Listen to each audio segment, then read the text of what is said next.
ఈరోజు జ్ఞానపీఠ పురస్కార గ్రహీత డాక్టర్ సి నారాయణ రెడ్డి గారి జయంతి. వారితో నాకు చాలా ప్రత్యక్షమైనటువంటి అనుబంధం ఉంది. దానికి కారణం వారిచ్చిన చనువు, వారు చూపించిన ఆత్మీయత. అది వారి గొప్పదనం. మొట్టమొదటిసారి డాక్టర్ టి సుబ్బరామరెడ్డి గారు విశాఖపట్నంలో సభ ఏర్పాటు చేసినప్పుడు నారాయణ రెడ్డి గారు తప్పనిసరి అతిథి. ఆయనకి అంత అభిమానం. అప్పుడు నేను వ్యాఖ్యాతగా ఉండడం, అది పండిట్ రవిశంకర్ గారికి జీవన సాఫల్య పురస్కారం. అప్పుడు చిరంజీవి గారు, రాజేంద్ర ప్రసాద్ గారు వీళ్ళందరూ కూడా వచ్చారు, వంశీ రామరాజు గారు వీళ్ళంతా కూడా. ఆ సభకి దాస నారాయణరావు గారు కూడా వ్యాఖ్యాతగా ఉన్నారు.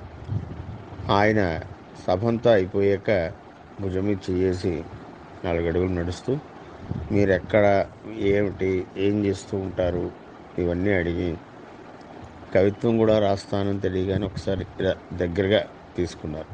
అది ఆయన కవిత్వాభిమానం. ఎవరు ఏ ముక్క రాసినా ప్రోత్సహించడం ఆయనకి ముందు నుంచి ఉన్న అలవాటు. ఆ అలవాటు నా అదృష్టం కొద్దీ నా దాకా కూడా పరివ్యాప్తించింది. ఆ తర్వాత హైదరాబాదులో అక్కినేని నాగేశ్వరరావు గారి సభల్లో అలా అక్కినేని నాగేశ్వరరావు గారి సభల్లో పాల్గొన్నప్పుడు కూడా నారాయణ రెడ్డి గారితో కొంతసేపు గడిపే అవకాశం వచ్చింది. ఆయన రాసిన కవితా సంపుటి నాకు ఆత్మీయంగా అందించారు. కొరియర్లో పంపిస్తున్నాను అని. చాలా అద్భుతంగా ఉంది. ఆయన కవిత్వం గురించి చెప్పేది ఏముంది.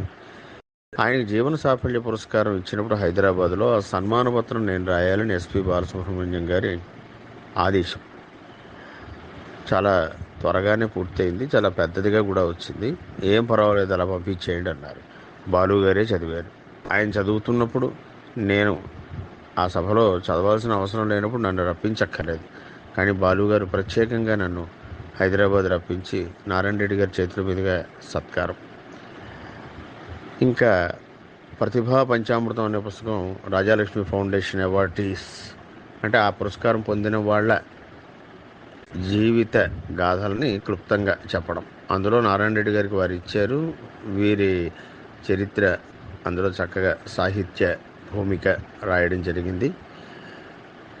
నారాయణ రెడ్డి గారితోటి చాలాసార్లు సభల్లో పాల్గొనడం.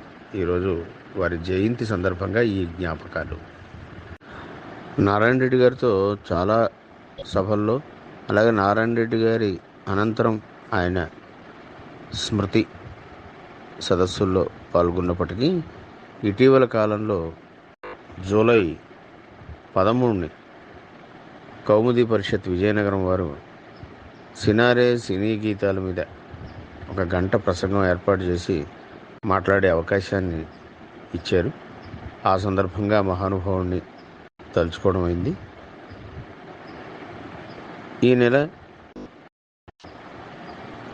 28వ తేదీ అంటే నిన్ననే, ఇవాళ 29 సినారే గారి జయంతి సందర్భంగా విశాఖ పౌర గ్రంథాలయం వారు ప్రసంగ ద్వయాన్ని ఏర్పాటు చేశారు.